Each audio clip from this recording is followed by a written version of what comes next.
नमस्कार दोस्तों, हमारी आज की कहानी है बहुओं ने तरसाया अपने ससुर को भोजन के लिए। आज बूढ़े बाबा खाने के लिए चारों बेटों के दरवाजे पर जा रहे हैं, पर एक भी दरवाजे से खाना नहीं मिलता। बाबा भी सोच रहे हैं, क्या किस्मत है मेरी, इतना धन खेती पैसा सब बेटे के नाम तो कर दी, पर आज खाने के लिए उन्हीं बेटों के पास मेरे लिए अनाज नहीं। बहुत सोचने के बाद बाबा बड़े बेटे के पास जाते हैं और कहते हैं, बेटा रामू, बहुत भूख लगी है, बेटा कुछ खाने दे दो। देख, सुबह से दोपहर होने आई है, भूख लगी है, बहू को कह दो जरा खाने दे दो मुझे। ना सुनते ही बड़ी बहू जलाते हुए बोलती है, दिन रात मेरे ही पास खाओगे कि और भी बेटे के पास जाओगे? और वाह ससुर जी, बेटे से मेरी शिकायत कर रहे, चुगलियां करना कोई आपसे सीखे। इतना सब सुन बाबा चुपचाप वही बैठ गए। करते भी क्या, टुक टुक बहू को आस की नज़र से देखने लगे। बड़ी बहू थाली पटकते हुए खाना दी। बाबा चुपचाप आंखों में आंसू लिए खाना खाकर वही पास में खड़े एक पुरानी खाट पर लेट गए और पुराने ख्यालों में गुम हो गए। से एक बार कहने पर जसोदा ढेर सारे पकौड़ी बना देती थी और बाबा बड़े ठाठ से सभी बच्चों के साथ पकौड़ों का मजा लेते थे, पर अब उन्हीं बच्चों के सामने खाने के लिए तरसना पड़ता है। बाबा सोचे कि क्यों ना मंजली बहू को एक बार कहकर देखे।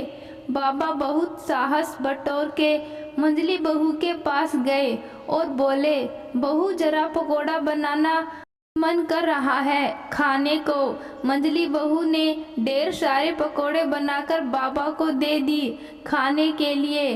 बाबा भी आराम से कुर्सी पर बैठकर तृप्त होकर पकोड़े खाए और फिर उठकर अपने रूम में आराम करने के लिए आगे बढ़े।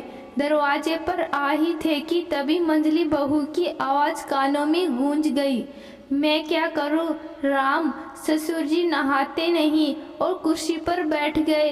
राम राम, मंजली बहू ने बड़बड़ाते हुए कुर्सी उठाई और उस कुर्सी को पानी से धोते हुए बोली, हे राम, मेरी कुर्सी गंदी हो गई। थोड़ा जलाते हुए बोली, अरे सुनो मोहन के पापा, अब से बाबा आए तो जमीन पर कहना उठने को, नहाते हैं नहीं, मेरी कुर्सी गंदी हो गई। देखो जरा कैसे महक आ रही है। बाबा ने थोड़ा बहुत मंजली बहू की बात सुन ली। बाबा सोचने लगे, मेरे हाथ में दर्द है, मेरा घुटना गिरने से फूटा हुआ है, तो मैं नहाऊं कैसे? कोई मुझे नहलाता भी नहीं, ना कोई सिर्फ साबुन देता है, न कोई पास आता है। भगवान क्या यही दिन दिखाने के लिए जिंदा रखा है? बाबा सोचते सोचते अपने बेड पर कब सो गए उन्हें भी नहीं पता चला। सुबह सुबह छोटे बेटे विपिन ने बाबा को चाय ला कर दिया। बाबा ने लड़खड़ाती आवाज से छोटे बेटे विपुन को बोला कि बेटा, आज तुम मुझे नहला दोगे?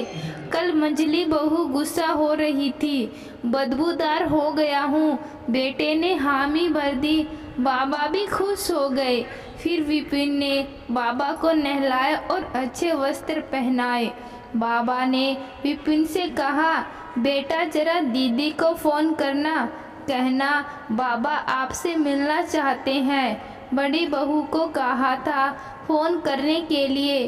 कुसुम पर बोली, मेरे मोबाइल में बैलेंस नहीं है। थोड़ी देर बाद आपने मायके में बात करने लगी, इसलिए तुमसे कह रहा हूँ। विपिन ने अपनी बहन कुसुम को फ़ोन किया। हेलो दीदी, कैसी हो आप? सब कुशल मंगल है ना? लो बाबा बात करेंगे। बाबा थरथराते हाथ से फ़ोन लेकर बोले, बिटिया कैसी है? बड़े दिन हुए आई नहीं, बाबा से मिलने को जी नहीं करता। कुसुम, हेलो बाबा, मैं ठीक हूँ। आप जानते हो बाबा, मैं क्यों नहीं आती? भाभीियों का ताना चुभता है। ख्याल आपसे मिलने आ रही हूँ, अपना ख्याल रखना। बाबा प्रणाम। कुसुम एक दिन बाद बहुत सारा नाश्ता घर से बनाकर बाबा के लिए लेकर आ गई। जब भाभीयों ने जाना कि ननद आई है तो बोली, क्या हम आपके पापा को खाना नहीं देते हैं जो आप खाना लेकर आई हैं? बुरा ना माना दीदी, पर ये ठीक नहीं है। गांव वाले, रिश्ते नाते वाले लोग क्या कहेंगे? मेरा तो नाक कटवा दी दीदी। कुसुम ने भाभी को कुछ न कहा। वह बाबा को प्यार से खाना खिलाने लगी। उधर दोनों भाभियां आपस में बातें करने लगी। आई है बाबा से पैसे लेने के लिए, ठगी कर ले जाएगी फिर से पैसे। इतना बोल सभी अपने अपने काम में लग गई। किसी ने कुसुम को खाना तक तो क्या, बैठने के लिए भी नहीं पूछा। कुसुम बाबा को खाना खिलाकर अपने घर जाने लगी। तभी बड़े भाई पर नजर पड़ी। कुसुम रो पड़ी। रोते हुए बोली, भैया क्या मेरा इतना भी अधिकार नहीं है कि मैं अपने घर में आ सकूं और अपने पापा को अपने हाथ से खाना खिला सकूं?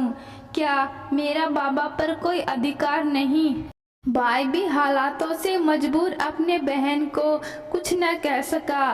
बेचारी कुसुम रोते हुए मायके का दर्द सीने में दबाए अपने ससुराल चली गई। बेटी की आंखों में आंसू देख बाबा तड़प रहे थे। क्या मेरी बेटी को इतना भी अधिकार नहीं कि वह अपने मायके आ सके? जसोदा होती तो बेटी के आते ही पाँव धोती, पैरों में तेल लगाती, कहती बेटा खा ले।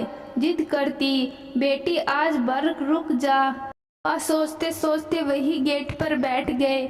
उन्हें याद आने लगा कैसे मेरी कुसुम दिन भर सबका काम रहती थी, सबका ख्याल रखती और घर को भी चमकाए रखती थी। भाइयों का भी खूब ख्याल रखती थी।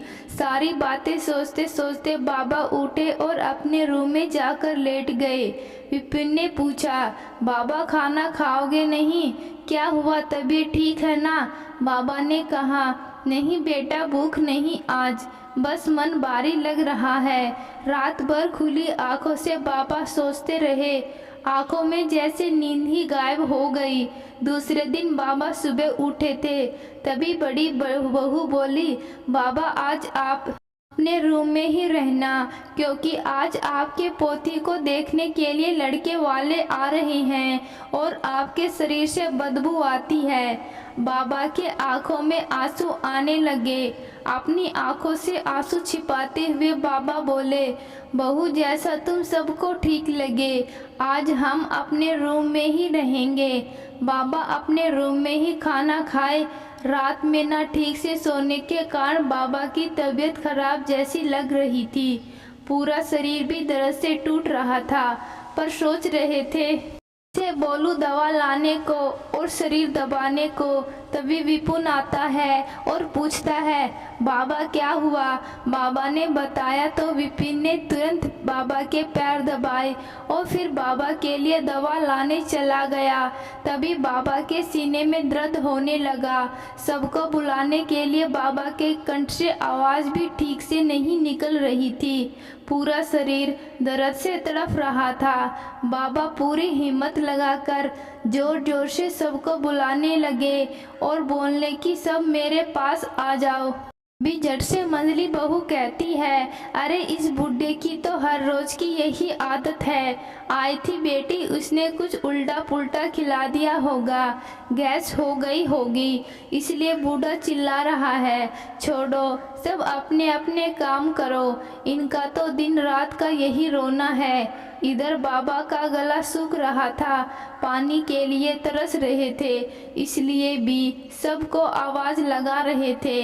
इधर बाबा का गला सूख रहा था, पानी के लिए तरस रहे थे, इसलिए भी सबको आवाज लगा रहे थे। पानी ना मिलने और दर्द भी बढ़ने के कारण बाबा के प्राण पखेरु उड़ गए।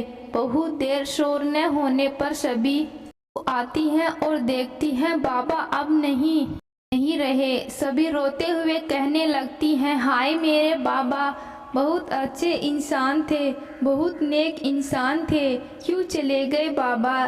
बाबा बाबा कुछ तो कहो।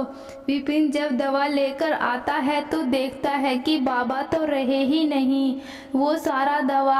वो सारी दवा दरवाजे पर ही फेंकते हुए दहाड़ मारकर रोने लगता है। बाबा आप क्यों चले गए मुझे छोड़ के? मैं आपकी सेवा करता। विपिन जोर जोर से रोते हुए बोल रहा था। अच्छा हुआ बाबा आप चले गए। स्वर्ग में इस घर में आपकी कोई कदर नहीं करता। रोते रोते बाबा के सिरहाने बैठने के बाद विपिन वहां से उठकर दूर खड़ा हो गया और रोते हुए मोहन से बोलता है, कैसे इंसान के दो रूप हैं। बाबा थे तो उनकी कोई कदर नहीं करता था। आज उनके लिए उनकी बहुएं दहाड़ मारकर रो रही हैं। देखो कैसे मगरमच्छ के आंसू बहा रही हैं सब। और बाहर भैया बोल रहे हैं कि पूरी और 5 किस्म की मिठाई करेंगे। विपिन मन ही मन सोचता है आज मर गए तो 5 मिठाई करेंगे, और जब बाबा जिंदा थे तो कोई खाने को भी न देता था। काश यही प्रेम उन्होंने पहले दिखाया होता तो आज बाबा सबके साथ होते। तो दोस्तों आज की कहानी आपको कैसी लगी कमेंट बॉक्स में ज़रूर बताना। धन्यवाद।